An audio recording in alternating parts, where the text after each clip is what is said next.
Bismillahirrahmanirrahim. Assalamualaikum warahmatullahi wabarakatuh. Warahmatullahi wabarakatuh. Selamat menyongsong bulan suci Ramadan bagi yang Muslim. Bulan yang penuh maghfirah dari Allah. Mudah-mudahan kita semua diberi kesehatan, kekuatan untuk melaksanakan ibadah-ibadah Ramadan dengan baik. Baik, kuliah kita saya akan awali buku yang kita gunakan itu adalah Creswell. Saya akan menyampaikan kuliah pertama ini, bukunya ini berkaitan dengan prinsip-prinsip atau kajian-kajian ilmiah di dalam analisis atau metode kualitatif dan kuantitatif. Di skripsi tesis itu adalah karya ilmiah atau orang menyebutnya science, ilmu pengetahuan. Nah, tentu ada cara-cara, metodenya, cara-cara untuk bagaimana meneliti, menganalisis, dan membuat, dan sebagainya. Metode ini kita akan coba sampaikan.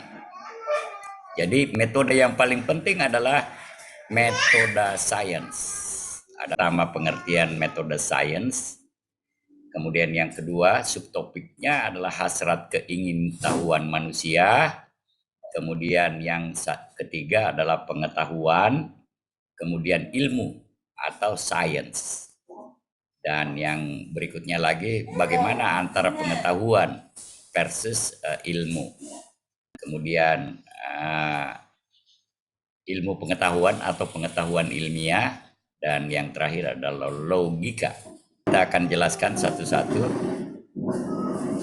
pengertian sains. Harold Baby 1983 dalam bukunya itu The Practice of Social Research itu beliau mengatakan science is over a special approach to the business of inquiry.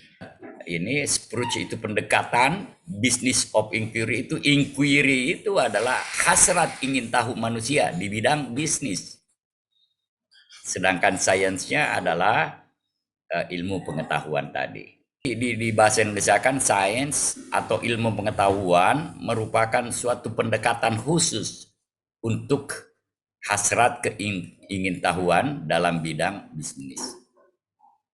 Nah, tentu Anda memiliki hasrat ingin tahu lebih lanjut, rasa penasaran terhadap ilmu bisnis ini. Nah, melalui penelitian-penelitian nanti ketika Anda akan membuat tesis. Nah, oleh karena itu, science is sometimes characterized as logico-empirical. So, pillar of science, logic or rationality, observation, and empirical. Logic itu adalah masuk akal. Nah, kadang-kadang kalau kita lihat orang kita beritahu, terus dia mantuk-mantuk begini, nah itu masuk akalnya itu. Tapi kalau Ibu Hajar hanya megang jilbabnya, saya kira bukan itu, bukan logis itu. Tapi kalau Anda begini-begini, oh mengerti, paham. Nah, itulah logik, rationality, rasional, masuk akal. Nah, kemudian yang kedua, pilar yang kedua adalah bisa diobservasi atau ada terjadi di dunia nyata, empirik, bisa disaksikan, bisa dicerna dengan panca indera. Nah, kemudian develop science. Laplace 1981 dia bilang the logic of science itu menyatakan, nah biasanya berangkat dari teori, kemudian kalau dia pendekatan deduktif itu dari yang umum ke yang khusus. Nah, biasanya kita melahirkan akan adanya hipotesis. Kemudian hipotesis ini, dugaan sementara ini akan kita melakukan observasi, kemudian kita masuk ke lapangan, empirical generalization. Nah, ini kesimpulan. Itu hasil teori juga. Hasilnya kesimpulan tadi itu merupakan teori. Pendekatan deduktif itu dari teori berangkat ke sini, jadi belok dari deduktifnya dari yang umum ke. Sedangkan kalau dari yang bersifat induktif atau dari yang bersifat yang khusus ke yang umum, atau paradigma pemikirannya seperti itu, maka kita melakukan dulu observasi dulu. Kita berangkat dari observasi di lapangan. Jadi go to field di lapangan, kita observasi. Nah, baru kita bikin formula-formula situasi sosial yang hendak kita teliti. Nah, nanti baru melahirkan teori. Kita berangkat dari teori, itu artinya go to library. Nah, pendekatan-pendekatan biasanya ini pendekatan kuantitatif. Sedangkan yang go to field itu observasi dulu, itu adalah pendekatan-pendekatan kualitatif. Nah, kemudian hasrat ingin tahu atau human inquiry. Manusia itu kan ada yang masih kecil biasanya bertanya, ini apa, itu apa. Dia sudah mulai remaja, SMP, SMA itu mengapa begitu biasanya? Kenapa begitu? Dari mana ini? Ini sudah mulai berpikir ontologi. Nah, kalau kita dewasa kayak begini, nah bagaimana X jika Y dan mengapa P jika Q. Itu nanti mulai dari skripsi sampai tesis ini disertasi sekalipun di sini. Kemudian yang berikutnya yang ketiga, pengetahuan. Nah, kaitannya nanti dengan knowledge. Jadi human inquiry itu apa? Rasa penasaran itu seseorang manusia akan melahirkan knowledge, pengetahuan. Nah, pengetahuan bisa saja berasal dari orang tua, orang lain, bisa dari dia membaca dan sebagainya. Bisa juga dari pengalaman-pengalaman dan pengamatan sendiri. Itu pengetahuan, asal dari pengetahuan. Nah, pengetahuan ada dua, ada unquestionable ya knowledge ya yang bersifat unquestionable, ada yang questionable. Unquestionable itu misalnya pengetahuan tentang keyakinan kita, kepercayaan, tentang norma-norma hukum dan sebagainya. Itu pengetahuan atau knowledge yang tidak perlu dipertanyakan lagi. Patuh terhadap keyakinan-keyakinan kita, norma-norma pergaulan dan sebagainya, kita harus patuh. Nah, sedangkan yang questionable, knowledge yang questionable itu adalah pengetahuan ilmiah atau itulah yang disebut dengan science. Jadi pengetahuan-pengetahuan kita yang menimbulkan pertanyaan-pertanyaan berikutnya itulah yang akan melahirkan ilmu pengetahuan yang baik, science. Apa sih pengetahuan? Per definisi pengetahuan itu hasil usaha untuk menangkap suatu realitas ke dalam jiwa kita hingga tidak ada keraguan lagi tentang realita yang kita saksikan. Keraguan merupakan kata kunci. Objek dari realita itu adalah bisa bersifat benda, event atau peristiwa, bisa dari sifat. Nah, cukup sampai pada tataran mempercayai tanpa ragu tentang suatu realitas. Pengetahuan itu misalnya ada pelampung kail itu menggunakan gabus. Pernah nggak mancing ini kayak Pak Indra tadi tapi bukan di laut. Kalau di laut itu pakai pemberat ya. Tapi kalau di empang di tambak-tambak apa yang air tawar itu biasanya orang mancing itu pelampungnya itu menggunakan gabus. Iya, Pak. Biasanya gabus mengapung di atas air. Nah ini. Nah, pertanyaan ini kalau kita mau pertanyakan terus-menerus, kenapa pelampung itu menggunakan gabus? Kenapa gabus itu bisa mengapung di atas udara? Dan kira. Nah, sekarang kita bicara sains atau ilmu. Sains itu bersifat questionable knowledge. Jadi dia masih bisa dipertanyakan. Pengetahuan-pengetahuan yang masih bisa dipertanyakan. Nah, cara yang ditempuh oleh manusia untuk memperoleh ilmu pengetahuan itu ada dua cara. Ya, cara berpikir untuk mendapatkan pengetahuan yang benar.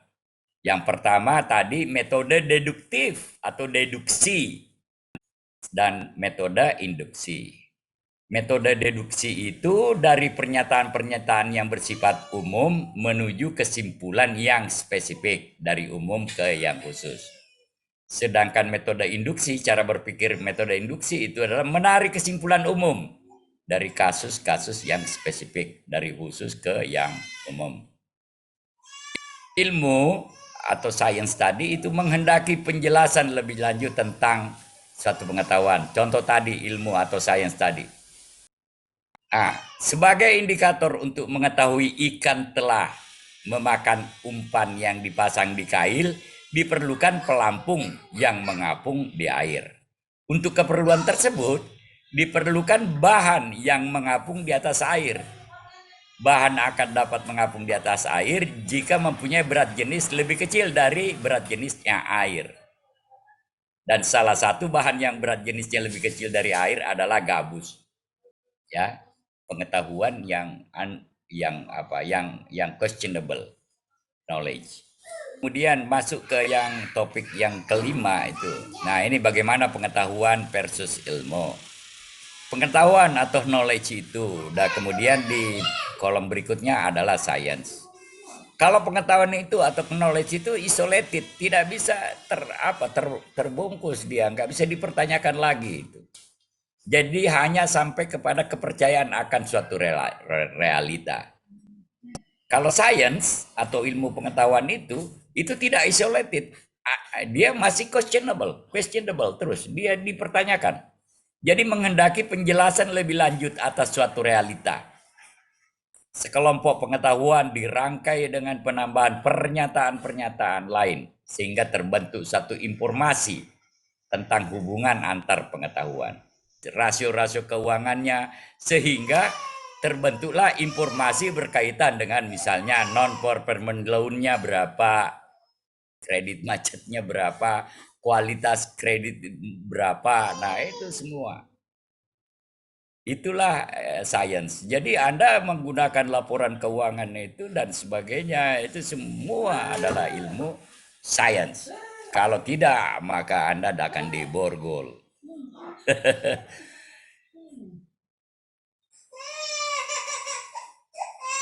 Oke.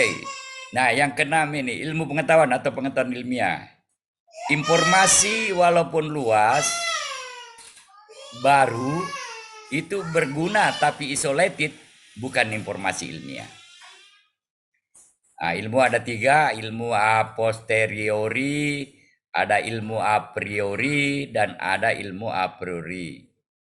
Yang ini gabungan keduanya. Jadi ilmu a posteriori itu rangkaian pengetahuan yang diperoleh dari pengamatan indrawi dan eksperimen. Kalau ilmu a priori itu rangkaian pengetahuan yang diperoleh tidak dari pengamatan indrawi dan eksperimen, tapi bersumber dari akal sendiri, akal pikiran kita. Konsep-konsep yang ada dalam pikiran kita. Itu ilmu a priori namanya. Tapi kalau dari pengamatan, penelitian, itu adalah ilmu a posteriori. Ilmu keduanya ini a priori dan a posteriori sama-sama mencari hukum, prinsip-prinsip, rumusan dalam mengendalikan seluruh detail dan partikular dari pengetahuan. Logika itu berasal dari kata logos, perkataan atau sabda, atau bahasa Arabnya mantik. Itu bisa berkata atau berucap.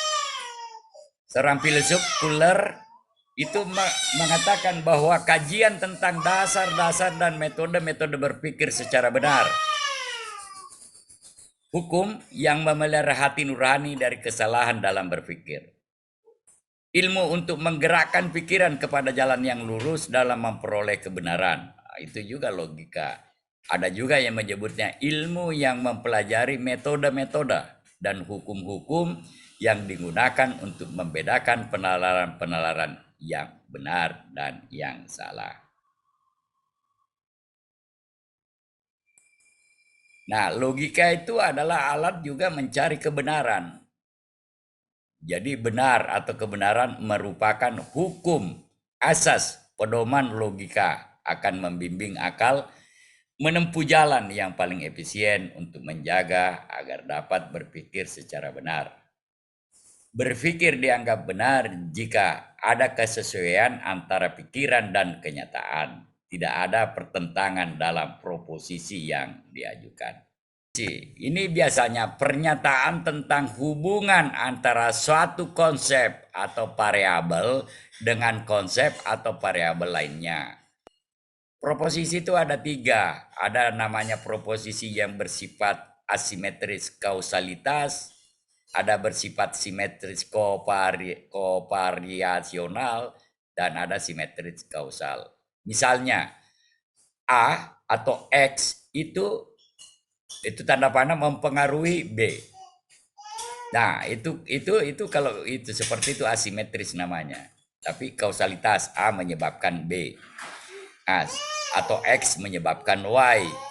Nah, kalau simetri kovariasional itu A bisa mempengaruhi B, B juga bisa mempengaruhi A.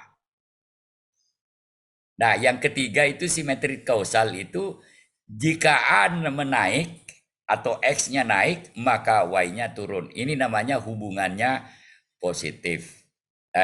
Negatif. Asas berpikir. Logika itu juga merupakan asas berpikir.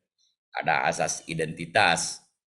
Ya, bila suatu proposisi benar, maka benarlah adanya. Jika A, maka A bukan B atau C.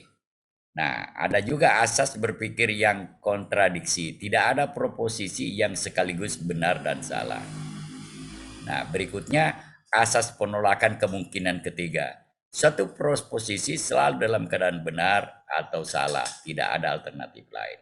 Kemudian apa sih manfaat logika itu? Berpikir lurus, berpikir efisien, berpikir tepat dan teratur untuk mendapatkan kebenaran dan menghindari kekeliruan. Mendidik bersifat objektif, tegas dan berani. Ada pertanyaan-pertanyaan dari saudara?